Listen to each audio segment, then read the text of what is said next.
since our last show, we had a 0-effort dominating loss to the Pistons. A brutal loss. You say 0 effort? I mean, it was pretty bad. I mean, Malik Beasley looked like an all-star in that game. Man. Okay. Brutal loss to the Bucks, close losses to the Raptors and the Nets, but shouldn't have been losses. But the biggest story comes Super Bowl Sunday. I mean, Teja and I, we saw Super Bowl Sunday going down fast, right? First, the Bucks game, second quarter, Lisa Salters releases a report about Joel Embiid, telling her that he, quote, it will likely take another surgery and a long recovery period to get his knee right. So you hear that, and I'm like, okay, signs of the Chiefs losing later on the day. I should have saw that coming. But hearing this report about Embiid saying he might need another surgery and it'll be a long recovery period, what were your thoughts on this? And obviously, Eric, you've been kind of saying all year that this is maybe trending in that direction. But what were your guys' overall thoughts on this? How shocked were you? I wasn't shocked at all. I wasn't expecting that information, but I wasn't shocked to hear it, that may be the outcome. I don't want to say it was done like it was spoken for no reason. I know Lisa's not really going to say anything unless she's confident that she got it from the right source or the right person. So I believe whoever told Lisa wanted it to be out, wanted it to be said, and wanted it to be out. So I don't know who Lisa spoke to, but obviously Joel and his people has to be somewhat in the agreement to it, because I haven't heard anyone kind of from their camp deny anything. Have you all? So I haven't. No. So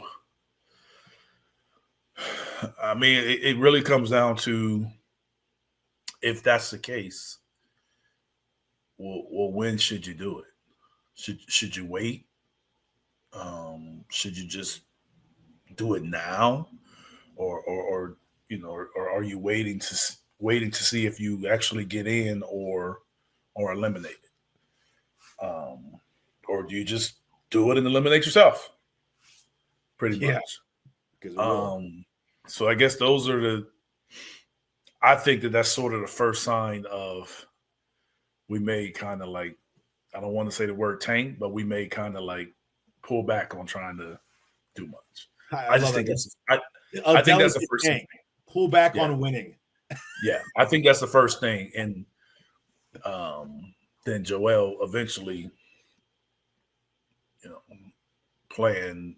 We'll see what happens after the All-Star break, like how they play. I believe, do we open with a back-to-back? Or I know it's 2 games in the first 3 days. It'll be interesting to see like how we start the back end of the whatever, around 30 games. Our next game's against the Celtics, is that right? Yep. It's a good start. At Boston. Yeah, so it's gonna be interesting to see like how we start. Like that'll tell me a lot as far as, are we really trying to get into the playoffs? I mean, because you got to think that the Bulls are like, would rather not, based on the moves that they made. And their young guys will play hard and compete and try to get in there from a player's perspective, but I don't think the organization would be totally against not making it. So I expect them to kind of tap out a little more. So What are we going to do? Like, I don't know. Like, I don't know. I don't even know what's the draft situation. We have to lose more to keep it or something? Well, it all depends on the lottery ball, but right now you have to be top 6. It's top 6 protected. So if we're top 6, we keep it. Right now we're tied for 6th. But that's standings. We still have to do the lottery. You could be 3 and not get top 6 if you have a bad drawing in the lottery. Yeah, but that's not going to happen to Philly. Yeah. No. But yeah, so the Spurs can get all those number 1 picks. We can stay in the top 6 at least. You come on, man. I looked it up earlier. So 6th worst record. It gives you a 34.8 chance to be top 4 and an 8% chance to be pick number 1 overall. which is only 6% less than the Wizards, actually. So it's actually not even that. It's not even that improbable to get number 1. Yeah. Which is crazy. But fifth pick would be your fifth worst would be 42% chance top 4, 10% chance at top pick.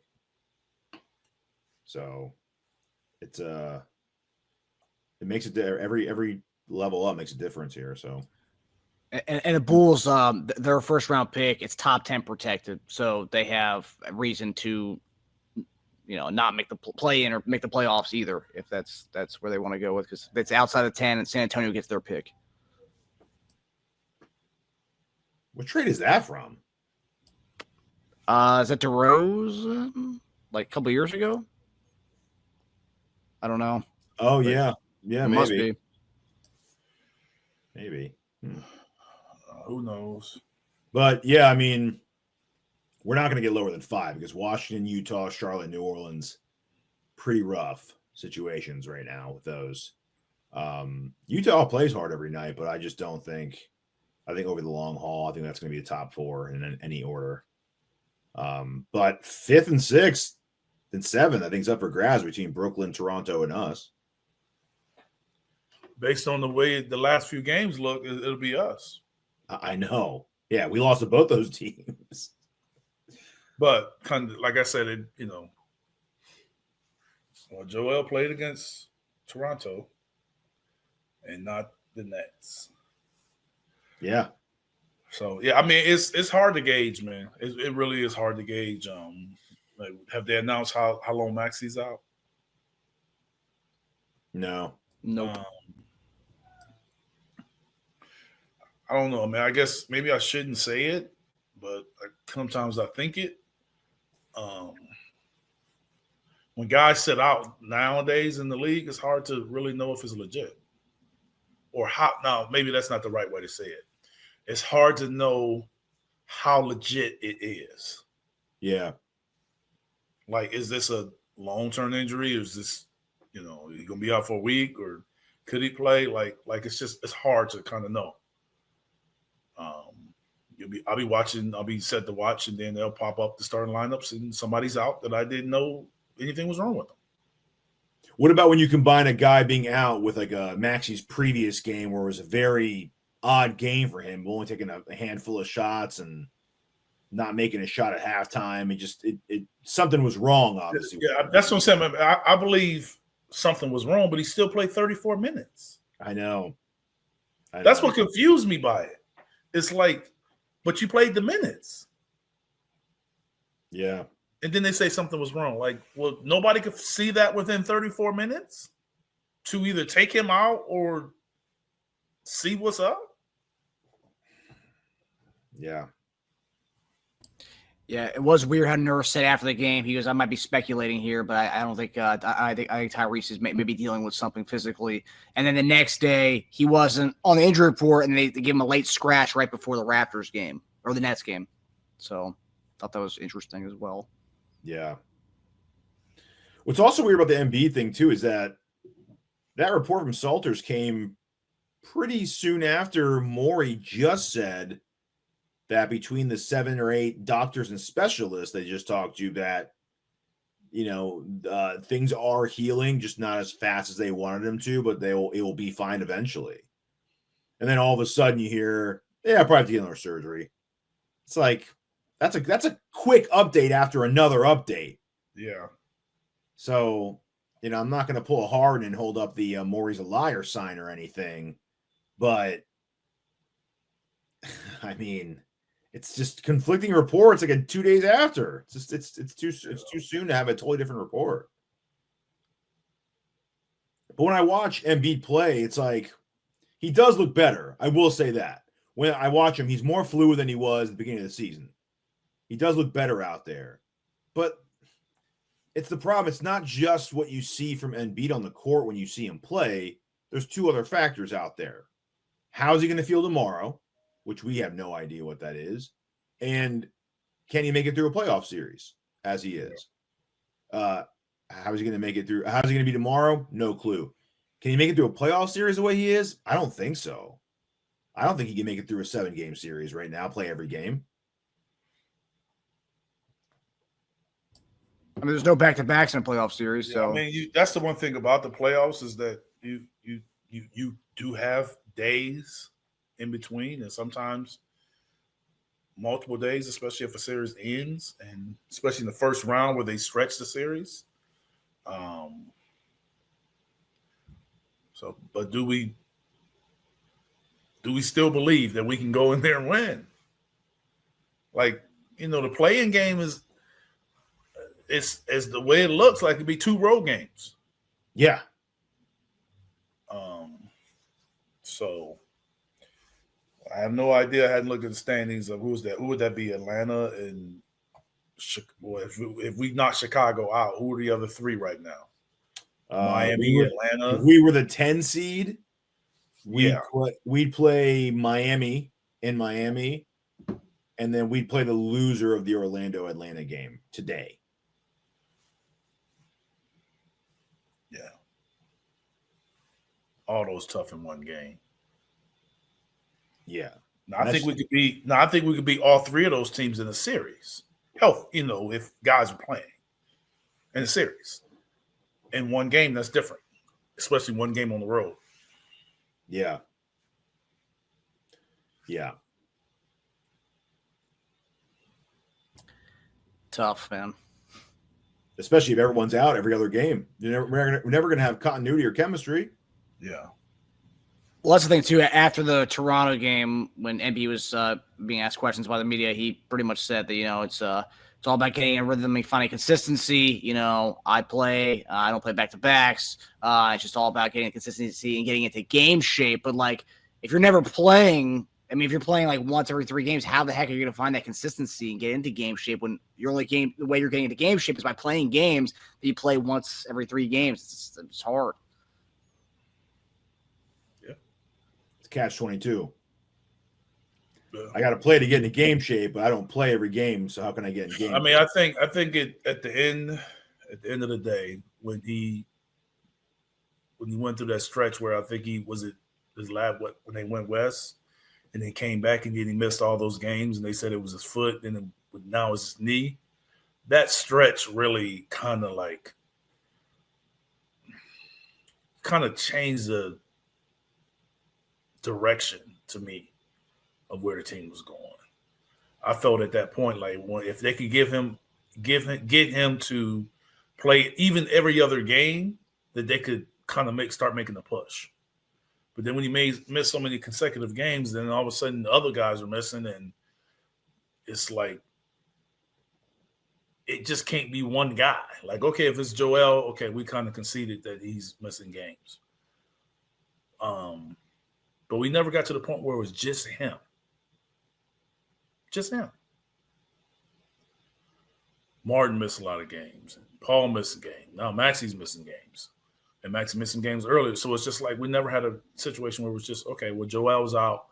We're going to roll with everybody else. Drummond, I don't even know what's Drummond's issue. It's mostly everyone except for Oubre misses games. Yeah, that's what I'm saying. So Drummond's been out for a minute. Yeah. Gordon's out every few games. Lowry's missed time. I mean, McCain. McCain, definitely.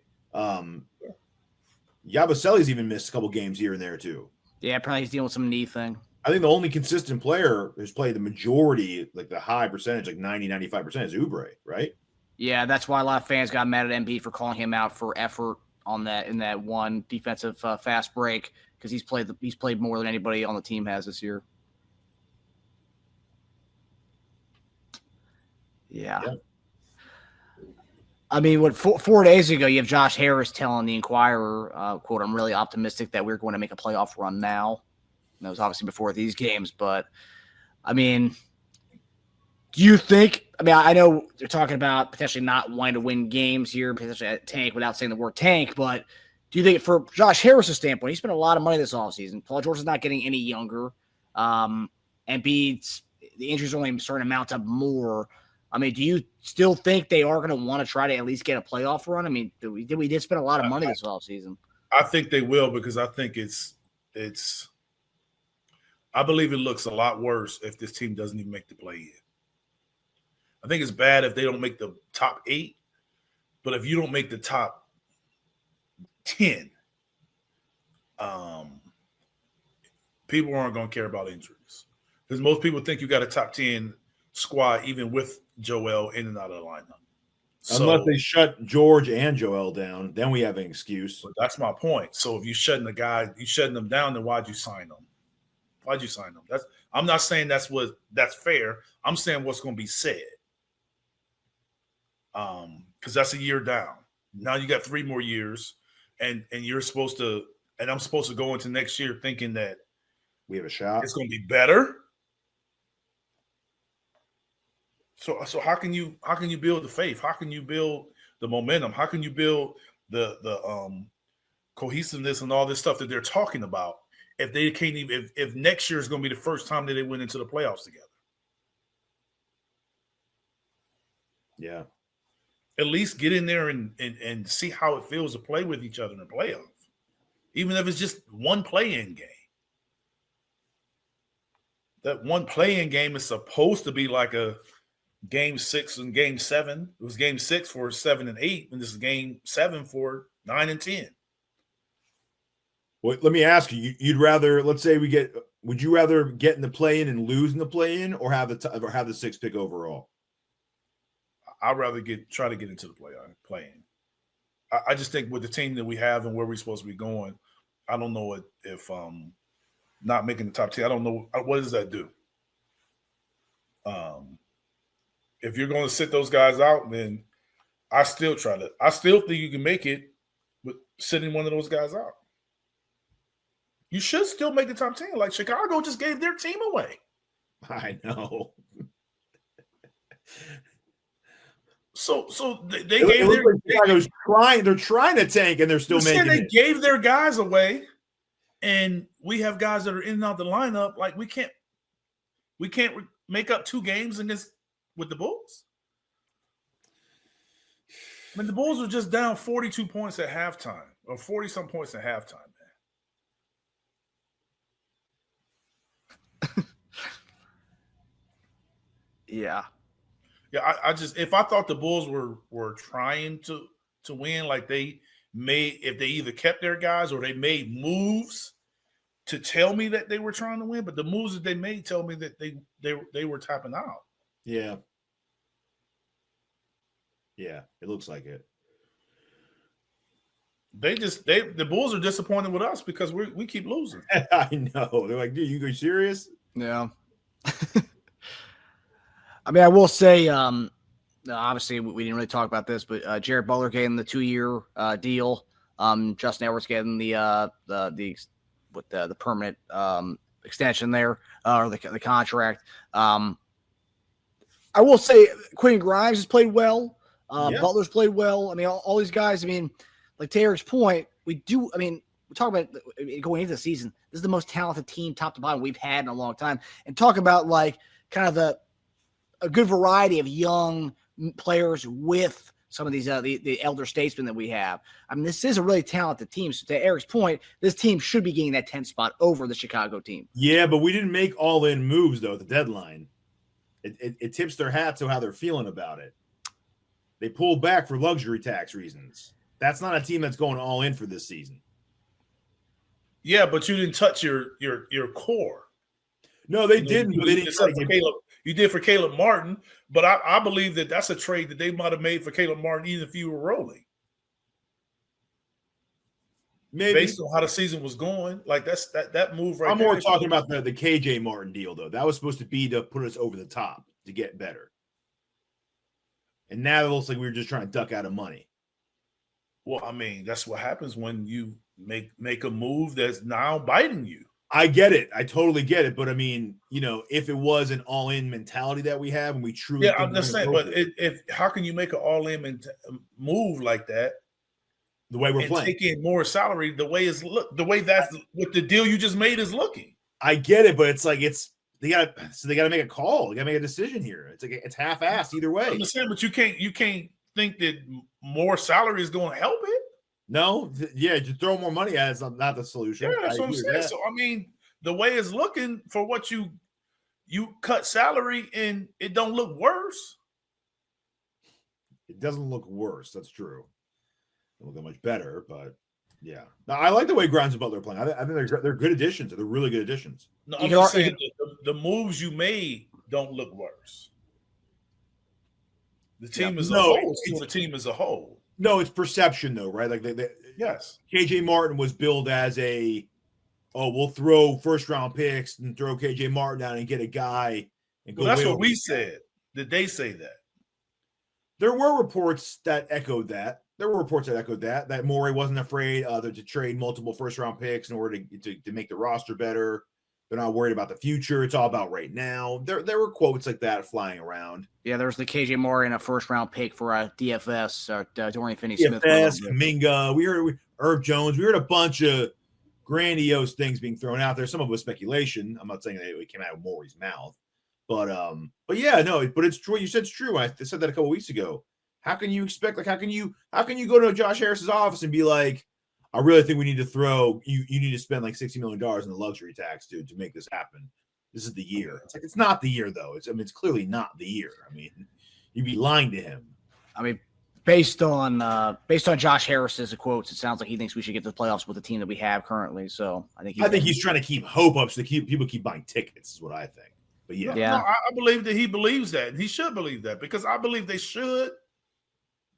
I believe they should. Wait, like what? Make a playing game or make a run at the championship? Playing. Oh, okay. And once you get to play on it, everything's house money at that minimum, point. they should make the playing game. And if Joel can play every game because it's not back to back, and Paul can play going in, no one would be shocked if they made it. No. So you say you'd be shocked if they beat the Cavs or Celtics. Say for instance, Paul is feeling better, right? And Joel can play every game, right? And we make the 8th seed. Would it be shocked for us to beat Cleveland? Right? You're asking me that right now to lose? No, I'm saying, would it be a shock for us to beat Cleveland? He's talking about if PG's healthier, if Embiid is playing. He's able to play in every game. Joel can play in every game. If we beat Miami and Atlanta to get the 8th seed? No, I'm saying if we were to get to the 8th seed, right? No, I think we have momentum at that point. I'm just saying, like, it wouldn't be if we beat Cleveland, people wouldn't be like, I cannot believe they beat Cleveland. No, not everyone's telling me we're playing well. I think people will be like, well, that's really what they're capable of doing if they play. Yeah. You'd have a lot of experts actually picking that upset, actually, as far as a series. Yeah, there'd be some NBA experts who pick the Sixers over the Once Cavs, we give them reason to have hope, yes. Yeah, that's what I'm saying. If we were able to make the 8th seed, whatever happened before is irrelevant. Yeah. So it's hard to see that right now with today's. But that's what I'm saying. So what I'm really trying to say by saying that is, you get into the play-in. That's the only way this can happen. That can happen. Yeah. You got to get into the play-in, and then you can win 2 games. But if I told you we were going to lose in the play-in, if I went to the future, got my DeLorean, and came back, if I said we were going to lose that 10th game, 9-10 game, would you rather? That's kind of an unfair question because then I'm answering the question already knowing the answer. But if you're saying that, so either you want to try to do it or you don't. I want to try to do it, but I do understand for people like you that don't. I understand that. I understand that part. The player part of me can't do that. I get it. You know what I'm saying? Without trying to get in. I want to try, but I want to try if we have a chance, not if Embiid's on one leg and George is getting shut up every other game. I don't think that's going to change very much. So I'm just saying, like, you got to make a decision what it's going to be. And I just think eventually they're going to have to make that. Yeah, pretty soon, but I think. If they leave it up to the players, they're going to get in. The players are going to win. They're going to try to win. That's what's so sad about right now is that we are trying to win and we're losing to teams that are lower than us in the standings. Yeah, but And that's because you're still looking at us as the team that in the preseason. We're no longer that team. No.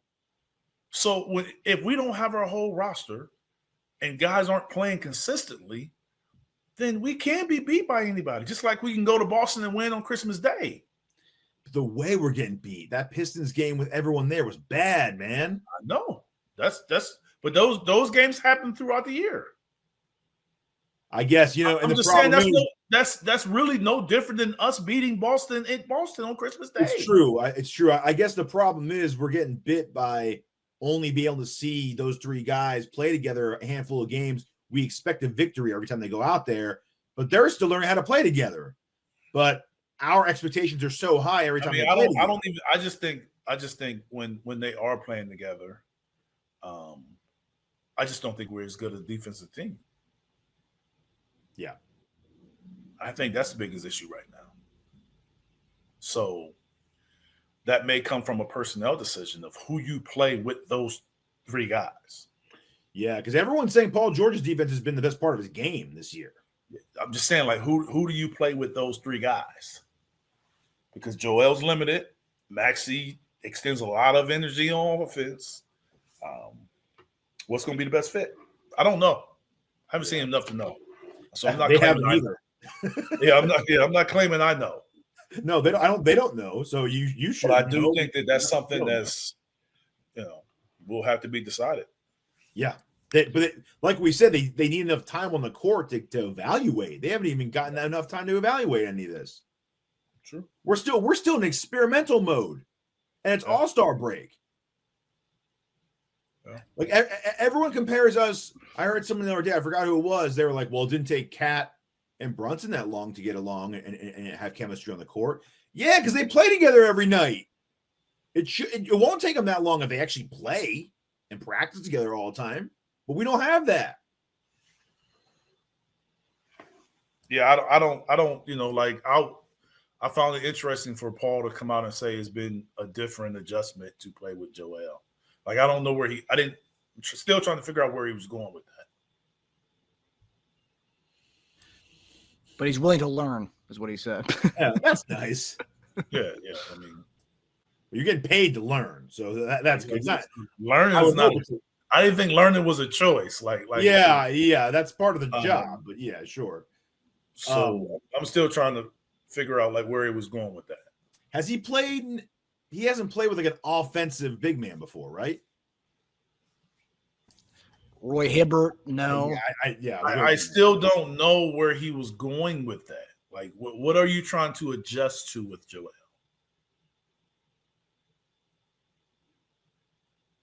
What is it that you're trying to adjust to?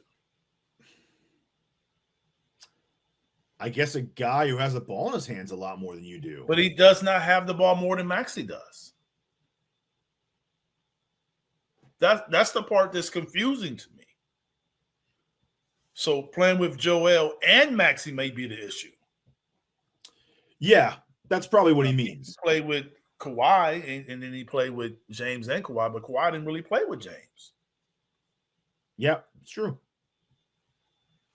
So when he was at OKC, it was Russ, and they played with Melo. But Melo, I mean, that's different. Like, that's not the same. But Russ is a distributor too, right? So You said Russ is or isn't? Is. That's what I'm saying. He's a 10 assist guy. Yeah, so that's why it's easier to play with him. James Harden is a 10 assist guy. So I don't know if some of that not playing with Joel should be with some of that playing with Joel and Maxey. Yeah. Two guys getting more shots than me. Yeah. But I think he's had better games with Maxey solo, though. Of course, because he's getting all Joel shots. Maxey doesn't take any less shots when Joel come back. No.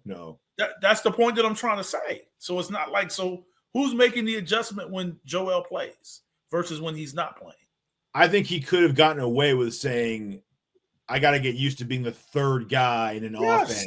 To me, that's what he should have said. Yeah. He made it a player. Like I said, Maxey don't play. Like I said, he don't take any less shots with or without Joel. He probably take more shots without Joel. So, he made it, but he doesn't have a drop in shot attempts when Joel comes back. And we talked about this before in preseason about who's got to make the biggest adjustment. And we we said George. I said that was going to be. Look, I know we can go back and watch it, but I was like, how is that going to look? Yeah. How's it going to look if most of your shots are catch and shoot? Like, how's it going to look? That's different. Yeah, because George's never been third man before. But it didn't matter when they put that contract in front of you. Yeah. It didn't matter. Yeah. It didn't matter. So the getting used to it and all that, like, that didn't matter. But now, since, it's, as of right now, it's not looking like it's working out. Getting used to playing with Joel just not an excuse that Philly fans are trying to hear. We all know that.